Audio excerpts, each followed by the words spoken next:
Kevin Mills, ladies and gentlemen, newly crowned king of the Frosty Fireman 5K out here on the infamous, world famous Murder Mile. Kevin, what did you think of the course and the race today?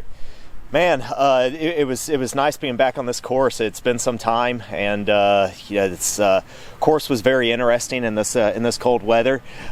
We've had some rain here lately, so we had definitely some frosty terrain, and definitely some muddy, sloppy terrain. So it was interesting. So it was nice getting back after it.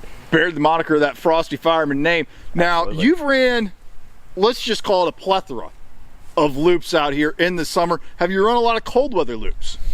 No, outside of the Tennessee Mile back in December 2020, I believe. No, I really haven't run a whole lot of cold loops out here. So it was a nice change of pace, but also change of temp. Now, did the course and the temperatures change your pace from a typical 5K? You know, I don't do a lot of 5Ks, and I think that was evident today.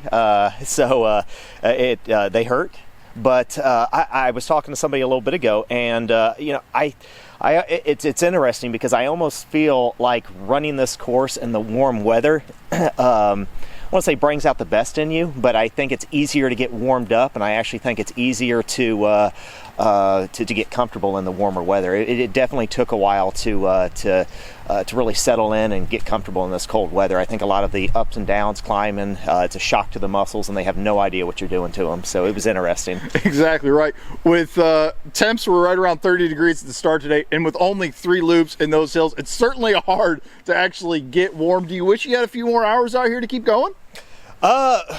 Well, I feel like being out here on the Murder Mile. I feel like 5K doesn't do this course justice. I feel like with what you and Becca have created here, I almost feel as though we should keep going.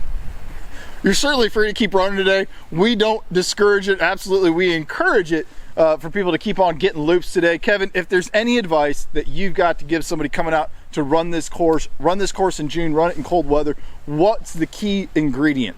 Pacing. You just have to be smart. This is not a course that you come out and you plan on PRing. Even today, over the span of 3 miles, it's very easy to blow up on this course. Very easy to go out too hard, to push too hard on the uphills. Having done Mid-State before, Tennessee Mile, and now the Frosty Fireman 5K, I can honestly say I don't think the uphills are what get you. I'm a firm believer that it's the downhills that'll ultimately get you over those longer distances, so pacing all the way. Downhills will eat your lunch every time. Now, you just said you've done Mid-State, the Tennessee Mile, and the Frosty Fireman Cafe. That's kind of the triple crown of the course, isn't it? It sounds like it. Kevin, when can we expect you to be back out here running? I'll be out here in support at the Mid-State Mile. I have found that not only is it great to get out here and run the course, but as was the case last year, I absolutely had a blast being out here in support, and especially in our community and in the ultra community, trail running. It's a special environment where you come out and you don't only take, but you give back to a sport, and to friends like yourself and Becca that have given me so much in my life. But as far as running, I'm sure I'll see you all back out here for some training runs over the next few months. And I don't know, coming out of Pinhoti this year, we'll see how I'm feeling and if I'm up to Tennessee Mile. Obviously, we'd love to see you back here competing. So would everybody else. We appreciate your support. You're right. Ultra running is not just a community, but the community around Mid-State, this little course in and of itself, is something I haven't found anywhere else in the sport. So we're honored to have you here, Kevin. Great job today, and congratulations on a #1 finish. I appreciate it. Thank you.